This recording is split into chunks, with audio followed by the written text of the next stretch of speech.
آپ کو بتا دوں کہ ہم نے کیا سٹیپس لیے۔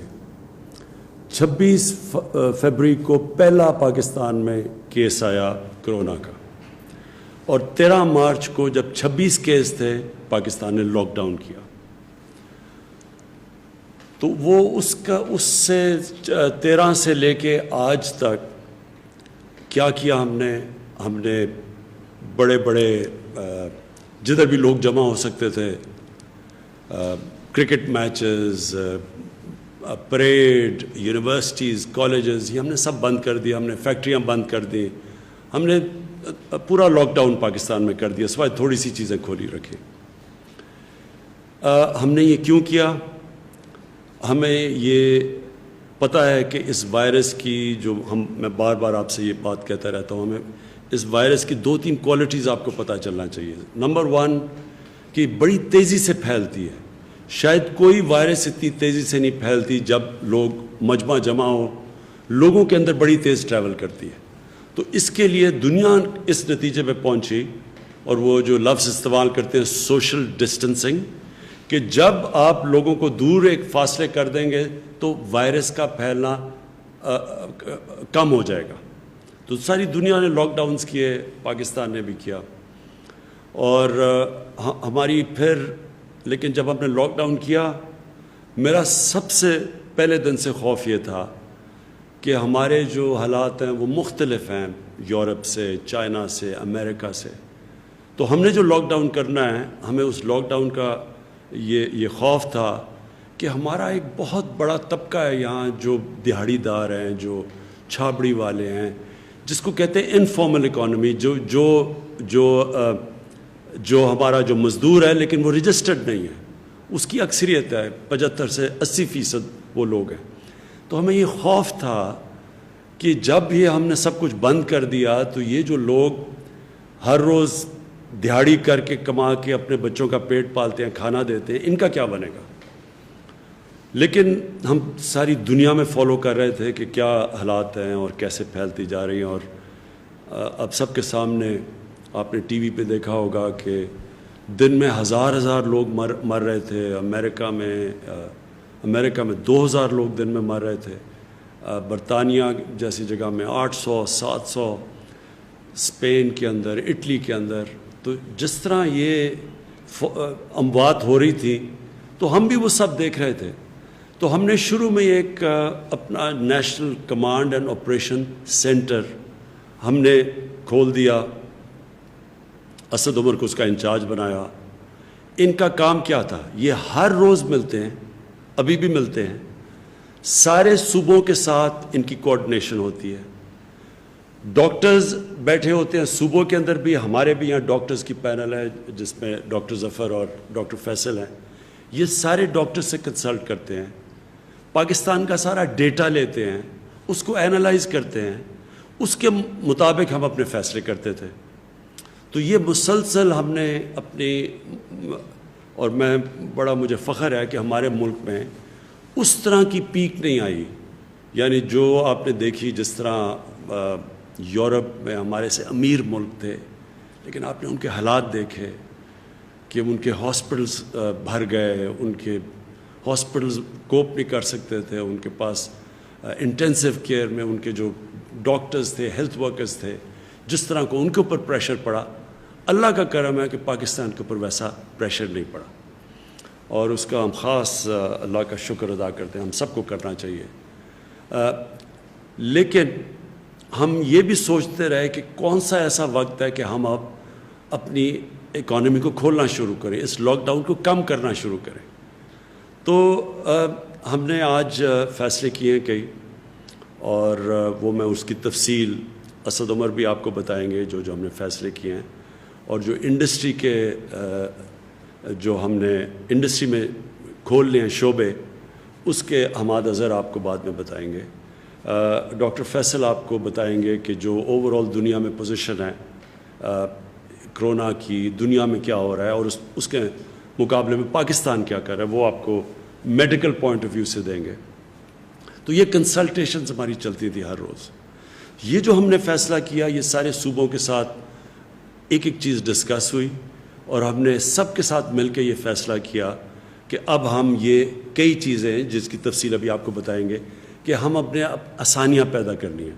کنسٹرکشن ہم نے پہلے کھول دیا تھا، لیکن کنسٹرکشن کی جو باقی کنیکٹڈ ہیں کنسٹرکشن کے ساتھ اور انڈسٹریز، ان کو آج ہم نے فیصلہ کیا سارے صوبوں کے ساتھ مل کے ان کو کھولنے کا. ان کی بھی تفصیل آپ کو حماد اظہر بتائیں گے. یہ میں پھر سے کہہ دوں کہ یہ کیوں ہم یہ سٹیپ لے رہے ہیں، حالانکہ پاکستان میں جو کرو ہے وہ آہستہ آہستہ اوپر جا رہی ہے. یعنی جو ہمارے جو اموات ہیں، جو ہماری فوتگیاں ہیں، وہ بڑھ رہی ہیں، لیکن آہستہ بڑھ رہی ہیں. یہ تو ہمیں پتہ تھا بڑھنی ہے. ہمیں صرف جو خطرہ تھا وہ یہ کہ وہ اتنی تیزی سے نہ بڑھیں کہ ہمارے ہاسپٹلس کے اندر جگہیں ختم ہو جائیں، اور جو بستر ہم نے خاص طور پہ کرونا کے مریض جن کو شدید بیماری ہوتی ہے ان کے لیے جو رکھے ہوئے ہیں وہ سارے بستر نہ ختم ہو جائیں. پہلے ہماری ہیلتھ فیسلٹیز یورپ کے مقابلے میں اتنی نہیں تھیں، تو اس لیے یہ سارا وقت ہمارا خدشہ تھا. تو یہ ہے خطرہ کہ آگے جا کے بڑھ رہی ہیں، آہستہ آہستہ اوپر جا رہی ہیں، کرو اوپر جا رہی ہے. تو یہ ہو بھی سکتا ہے. تو یہ لوگ ہمارے سے پوچھتے ہیں کہ جی آپ یہ کیوں فیصلہ کر رہے ہیں. تو میں آپ کو اس کی تفصیل ڈاکٹر فیصل کو کہوں گا آپ کو بتائے. لیکن آج ہم یہ کہہ ہی نہیں سکتے کہ یہ کتنی دیر لگے گی. ہماری پیک جاتے جاتے 1 مہینے میں پیک آئے گی، 2 مہینے میں آئے گی، 3 مہینے میں آئے گی، ہم آج نہیں کہہ سکتے. دنیا بھی یہ نہیں کہہ سکتی. جن کی کرو فلیٹ بھی ہو گئی ہے وہ یہ نہیں کہہ سکتے کہ وہ جب یہ لاک ڈاؤن کھولیں گے تو وہ پھر سے اوپر نہ چلی جائے. اور ویسے بھی کئی دفعہ جس طرح اسپینش فلو آیا تھا 100 سال سے زیادہ پہلے، تو اس کی پھر ایک کے بعد دوسری بھی پیک آئی تھی. تو یہ بھی کوئی نہیں اس وقت بیٹھ کے کہہ سکتا. لیکن ہم کیا فیصلہ کر رہے ہیں، میں صرف آپ کو یہ سمجھانا چاہتا ہوں کہ ہم نے یہ جو آج فیصلہ کیا ہے لاک ڈاؤن کو کھولنے کا، اور میں یہ واضح کر دوں لاک ڈاؤن سیٹرڈے سے کھلے گا، کل سے نہیں کھل رہا، سیٹرڈے سے انشاءاللہ پرسوں سے لاک ڈاؤن کھول رہے ہیں فیزز کے اندر، جو آپ کی تفصیل بیان کریں گے. یہ ہم کیوں کر رہے ہیں؟ یہ ہم اس لیے کر رہے ہیں کہ ہمارے ملک کے اندر لوگ بڑی مشکل میں ہیں اس وقت. چھوٹے دکاندار مشکل میں ہیں، جس طرح میں نے پہلے کہا دہاڑی دار مشکل میں ہیں، رکشہ ڈرائیور، ٹیکسی ڈرائیور، یہ جو لوگ محنت کش لوگ ہیں جو ہر روز محنت کر کے اپنے بچوں کا پیٹ پالتے ہیں، یہ سب مشکل میں ہیں. سفید پوش مشکل میں ہیں. کئی اسمال اور میڈیم انڈسٹری جو اکثریت روزگار دیتی ہے لوگوں کو، ہمیں یہ خطرہ ہے آج کہ بند ہی بالکل نہ ہو جائے. ان میں سے کئی اس کے بعد جب لاک ڈاؤن کھولے تو یہ بالکل ہی ختم نہ ہو جائے، اس کا ہمیں خطرہ ہے. اور ہم جو حکومت ہے، ہم نے پاکستان کی تاریخ میں سب سے بڑا پیکیج دیا، ریلیف پیکیج دیا لوگوں کے لیے. احساس کے اندر کبھی بھی اتنا زیادہ پیسہ اتنے کم ٹائم میں اتنے زیادہ لوگوں کو کبھی بھی پاکستان کی تاریخ یا کئی ملکوں کی تاریخ میں یہ پاسبل نہیں تھا جتنی تیزی سے ہم نے دیا، خاص طور پہ ڈیولپنگ ورلڈ کے اندر. لیکن آگے یہ ہم کتنی دیر کر سکتے ہیں؟ گورنمنٹ نے ابھی ہماری ٹیکس نیچے آ گیا ہے لاک ڈاؤن کی وجہ سے، تقریباً 35% ٹیکس ہمارا کم ہو چکا ہے، ہماری ایکسپورٹس کم ہو گئی ہیں. تو گورنمنٹ کے پاس پہلے ہی پیسہ کم ہے، وہ پہلے ہی ہم نے خرچ کر دیا، جس طرح وہ سب سے جو لوگ مشکل میں تھے. تو ہم کتنا اور پیسہ دے سکتے ہیں؟ اس وقت تو سارے جتنے بھی شعبے ہیں سب مشکل میں ہیں. ریسٹورنٹس والوں سے ڈیمانڈ آ رہی ہے، ادھر وہاں ان کی دکانیں، ان کے ریسٹورنٹس بند ہو گئے ہیں. وہاں جو کام کرتے ہیں ویٹرز، وہ سارے گھروں پہ چلے گئے ہیں. کئی دیہات سے لوگ جو شہروں میں آ کے کام کرتے تھے وہ دیہات میں واپس چلے گئے ہیں، اور وہ ان کے پاس اس وقت حالات بہت برے ہیں ان کے. تو گورنمنٹ تو اتنا بڑا، اگر لاک ڈاؤن کا جو اثرات ہے وہ ہماری حکومت جس کے پاس پہلے حالات اتنے اچھے نہیں تھے، معاشی حالات، اور بڑی مشکل حالات سے نکل رہی تھی، تو ہم تو یہ سارے ملک میں جو متاثرین ہیں ہم تو سب کو پیسہ نہیں دے سکتے یا مدد نہیں کر سکتے. ہم نے تو ابھی بھی اتنا کیا. اگر آپ ہمارا مقابلہ کریں اور موازنہ کریں ہندوستان سے، جس کے معاشی حالات ہمارے سے بہتر تھے، آپ اگر ان سے کریں تو ہم نے تو بہت زیادہ پیکیج دیا ہوا ہے. لیکن یہ بھی جتنا بھی ہم پیکیج دیں گے، یہ ہم کتنی دیر تک پیسے دے سکتے ہیں یا مدد کر سکتے ہیں؟ تو لہٰذا ہمیں لاک ڈاؤن کھولنا ہے، لیکن عقل مندی سے. تو میں آپ سب سے اس چیز کے اوپر آج خاص بات کرنا چاہتا تھا دیکھیں یہ جو اب جو اگلا فیز آ رہا ہے، یہ ہم کتنے کامیاب ہوتے ہیں اس فیز میں، اس میں آپ کا، میرے پاکستانیوں، آپ کا اس میں بہت بڑا ہاتھ ہوگا۔ اگر آپ اس وقت ہم سب ایک مل کے، قوم بن کے، اگر ہم خود اپنے اوپر ڈسپلن کریں اور احتیاط کریں، اور جو ایس او پیز، ہر جگہ ہم نے ایس او پیز بنائے ہوئے ہیں، ہر چیز کے اوپر ایس او پیز ہے۔ مثلا اگر فیکٹری کھول رہی ہیں اس کے کیا ایس او پیز ہیں، دکانیں کھول رہی ہیں ان کی ایس او پیز کیا ہیں، جو شعبہ کھول رہا ہے کنسٹرکشن کے لیے ان کی ایس او پیز کیا ہیں۔ ہم ہر چیز کے لیے ہم نے بنائے ہوئے ہیں کہ کیا شرائط ہیں، کیا کنڈیشنز ہیں، کیا کیا چیزوں کے اوپر آپ نے عمل کرنا ہے اگر آپ کا یہ کاروبار کھلے گا۔ اب یہ آپ پہ ذمہ داری ہے۔ ہم یہ نہیں اب سمجھ سکتے کہ ہماری پولیس جا کے چھاپے مارے، لوگوں کے پاس جائے۔ یہ ایک آزاد اور ذمہ دار معاشرے کے اندر ایسا نہیں ہوتا۔ اگر جرمنی، جو ان کی چانسلر اینجلا مرکل، ان کے بہت زیادہ ہمارے سے لوگ مرے ہیں، لیکن انہوں نے اگر اپنا ملک کھولنے کا فیصلہ کیا تو ان کی جو چانسلر تھی انہوں نے مجھے کہا کہ ان کے لوگ ڈسپلنڈ ہیں، ان کے لوگوں نے فیصلہ کیا کہ ہاں ہم ذمہ داری لیتے ہیں اس کی۔ تو میں آج آپ سب کو کہہ رہا ہوں کہ آپ کو ذمہ داری لینی پڑے گی۔ یہ اگر ہم اس قوم نے اس مشکل مرحلے سے نکلنا ہے تو یہ ہم ڈنڈے کے زور سے، حکومت آپ کو نہیں کہے گی کہ آپ یہ نہ کریں، آپ تراویح میں اگر آپ مسجد میں جا رہے ہیں تو آپ نے اپنے فاصلے نہیں رکھے۔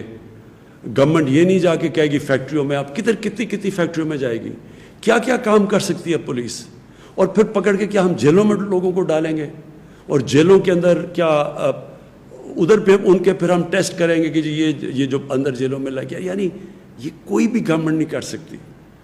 یہ میں پہلے دن سے کہہ رہا ہوں، میں آج آپ کو پھر کہہ رہا ہوں، اگر ہم نے اس مشکل وقت سے نکلنا ہے، آپ سب نے گورنمنٹ کے ساتھ مل کے کام کرنا پڑے گا۔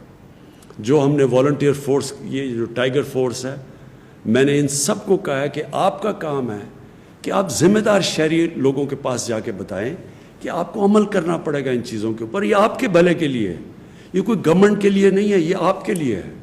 اور خاص طور پہ وہ جو عام لوگ جو کہ سب سے زیادہ متاثر ہیں، اس سے آپ کے اوپر زیادہ ذمہ داری ہے، کیونکہ اگر خدا نہ خواستہ اگر یہ پھر سے ایک تیزی سے اگر اوپر سپائک آ گئی، مطلب کہ ایک دم کیسز بڑھ گئے اور لوگوں نے احتیاط نہ کی، تو ہمیں تو پھر سے بند کرنا پڑے گا۔ اس کا سب سے بڑا نقصان عام لوگوں کے اوپر ہوگا، غریب لوگوں کے اوپر ہوگا۔ تو اس لیے میں آج آپ سب سے اپیل کرتا ہوں کہ یہ وقت آ گیا، ہم سب ایک ذمہ دار شہری بن کے اس جو کرونا وائرس کا یہ جو ہم اس کے جو اثرات ہیں، اس کے جو لاک ڈاؤن کے اثرات ہیں، ان سے بچنے کے لیے ہم سب مل کے جو ایس او پیز پھر سے میں کہتا ہوں، مطلب یہ کہ جو کنڈیشنز جو ساری دنیا اب کھول رہی ہے تو وہ سارے شرائط رکھ رہے ہیں کہ جو بھی نکلے گا اس کو یہ ان چیزوں کے اوپر عمل کرنا پڑے گا۔ تو میں سب سے آپ سے امید لگاتا ہوں کہ آپ ہمارے ساتھ ایک قوم بن کے ہم اب اگلے فیز میں جائیں گے۔ میں جو آج جس چیز کے اوپر ہمارا ابھی تک پوری طرح اتفاق نہیں ہے وہ ہے پبلک ٹرانسپورٹ۔ میرا خیال ہے کہ اس کو کھلنا چاہیے، کیونکہ پبلک ٹرانسپورٹ ایک ایسی چیز ہے جو کہ ایک عام آدمی استعمال کرتا ہے۔ پیسے والے لوگ تو ابھی بھی اپنی گاڑیوں میں چل رہے ہیں، اور مجھے پتہ ہے کہ جو غریب لوگ مشکل میں ہیں وہ اگر ان کو کہیں جانا ہے، اور زیادہ تر وہ تو روزگار کے لیے جاتے ہیں، تو وہ پھر بڑا پیسہ خرچ کر رہے ہیں، وہ لوگ جمع کر کے پیسہ ان کے اوپر اور بوجھ پڑ رہا ہے۔ تو میں یہ سمجھتا ہوں کہ پبلک ٹرانسپورٹ ہمیں اس لیے کھولنی چاہیے کہ یہ ایک عام آدمی کو فائدہ کرے گی، ایک غریب آدمی کو فائدہ کرے گی جو کہ کوئی روزگار ڈھونڈنے کے لیے جا رہا ہو، کیونکہ آج کل کوئی سیر اور تفریح کے لیے تو لوگ نہیں جا رہے، لوگ مجبوریوں میں جاتے ہیں۔ تو ان کے لیے میرا خیال تھا کہ ایس او پیز کے ساتھ پبلک ٹرانسپورٹ کھولیں۔ سپریم کورٹ کے بھی ان کی بھی یہی رائے تھی کہ پبلک ٹرانسپورٹ کو کھولنا چاہیے، ریلوے کو خاص طور پہ، کیونکہ ریلوے خاص طور پہ ایک عام آدمی کا سفر کرنے کا ذریعہ ہوتا ہے۔ لیکن کیونکہ ابھی صوبوں کو خدشات ہیں اور ہم کوئی فیصلے نہیں کرنا چاہتے جب تک سارے صوبے خود آن بورڈ نہ آئیں، ہم نے سارے صوبوں کو کہا کہ وہ خود ایس او پیز ڈیولپ کریں، اور دنیا کو دیکھیں کہ دنیا کے اندر اب جہاں بہت برے حالات ہیں ہمارے سے، جس طرح میں نے کہا جدھر 30 ہزار لوگ مر چکے ہیں، ادھر بھی پبلک ٹرانسپورٹ چل رہی ہے، لیکن وہ ایس او پیز کے ساتھ چل رہی ہے. تو ہم اپنی یہ جو ہمارا NCOC ہے اس کے اندر میں نے ان کو اسد عمر کو کہا ہوا ہے کہ سارے صوبوں سے کنسلٹیشن رکھیں، ہر روز اس کے اوپر بات کریں اور کوشش کریں کہ ہم اپنے عام لوگوں کی زندگی آسان کریں پبلک ٹرانسپورٹ کو چلا کے، لیکن ایس او پیز کے ساتھ. دوسرا آخر میں جو مسئلہ وہ بھی بنا ہوا ہے، ہمارے جو باہر تقریباً 1.25 لاکھ پاکستانی اس وقت باہر پھنسے ہوئے ہیں. اور میں آپ کو بتا دوں کہ ہمیں مسئلہ کدھر آ رہا ہے، لیکن تفصیل میں کہوں گا معید یوسف وہ آپ کو تفصیل میں بتا دیں گے مسئلہ کدھر آ رہا ہے. وہ جب پاکستان آتے ہیں تو ان کو ہمیں ٹیسٹ کرنا پڑتا ہے، جب ہم ٹیسٹ کرتے ہیں اور وہاں پھر کوارنٹین میں رکھنا پڑتا ہے. کوارنٹین میں ہمارے پاس فیسلٹیز نہیں ہیں اتنی زیادہ، کوارنٹین بھری ہوئی ہے وہاں، اور ادھر اور مشکلات ہیں، لوگ گھروں کو جانا چاہتے ہیں، وہ کوارنٹین میں بند ہوتے ہیں. اس کے اوپر ہم بھی کوشش کر رہے ہیں کہ صوبوں سے بات کریں کہ سیلف کوارنٹین کریں، یعنی جو زیادہ تر دنیا کے اندر سیلف کوارنٹین ہوتی ہے، جن کا پازیٹیو بھی ٹیسٹ آ جائے تو وہ بھی گھر میں جا کے اپنے گھر میں جا کے کوارنٹین کریں. اس کا ایک صوبوں کی طرف سے ایک خدشہ یہ ہے کہ اگر گھر میں زیادہ لوگ ہیں اور وہ ہم ان کو گھر بھیج دیتے ہیں اور وہ باقی لوگوں کو بھی انفیکٹ کر دیں گے تو، اور وہاں اگر ان کے بوڑھے ماں باپ ہیں یا ان کے اور بھی بوڑھے لوگ ہیں یا بیمار لوگ ہیں تو ان کی جانوں خطروں میں آ جائے گی. تو اس کے لیے میں صرف یہ کہنا چاہتا ہوں کہ ہمیں اس وقت اپنے سب لوگوں کو آگاہ کر رہے ہیں کہ اگر ہم نے باہر سے پاکستانی لے کے آنے ہیں تو ہمیں سیلف کوارنٹین پہ جانا پڑے گا، کیونکہ یہاں کوارنٹین کی فیسلٹیز کبھی بھی ہمارے پاس اتنی نہیں ہوں گی کہ اتنے زیادہ لوگوں کو ہم لے کے آئیں اور پھر کوارنٹین کریں. تو بہتر تو یہ ہو کہ وہ سیلف کوارنٹین کریں، خود گھروں میں جائیں، اور پھر ان کو ہم ذمہ دار ٹھہرائیں کہ اگر آپ اپنے گھروں میں جا کے اور آپ کو پتہ ہے آپ کا پازیٹیو ہو گیا ہے کرونا کا ٹیسٹ، اور آپ پھر ان لوگوں کے پاس جاتے ہیں جو کہ بیمار ہیں یا بزرگ ہیں، تو آپ کی یہ پھر ذمہ داری ہوگی اگر ان کی جان خطرے میں چلی جائے. اور میں سمجھتا ہوں کہ ہمارا ایک بڑا، ہماری ملک کی ایک بہت بڑی چیز ہمارا فیملی سسٹم ہے. ہم سب فیملی سسٹم میں مطلب ساری فیملی ذمہ داری لیتی ہے. تو ہمارا تو جو اصل تباہی مچی ہے مغرب کے اندر وہ ان کے وہ اولڈ پیپلز ہوم میں مچی ہے. وہ اپنے بوڑھوں کو گھروں میں ٹھہرا دیتے ہیں جا کے، وہ ایک ایسی ان کے ہومز ہوتے ہیں جدھر ٹھہرا دیتے ہیں.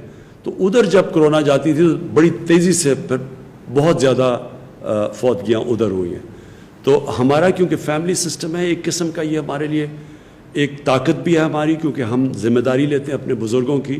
لیکن دوسری طرف یہ ایک خطرہ ہے کہ جو لوگ نوجوان جن کو اگر ٹیسٹ پازیٹیو بھی ہو جائے ان کو تو کوئی فرق نہیں پڑے گا، لیکن خطرہ یہ ہے کہ ان کی وجہ سے ان کے بزرگوں کو اور بیماروں کو ان کی جان خطرے میں جا سکتی ہے اگر وہ ذمہ دار نہ ہوں.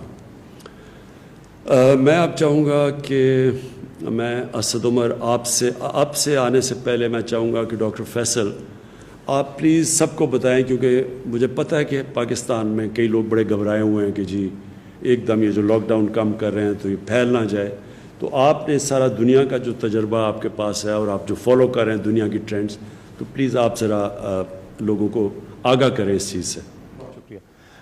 میں کوشش کروں گا کہ تھوڑا سا پہلے عالمی سطح کا ایک پکچر بتائی جائے.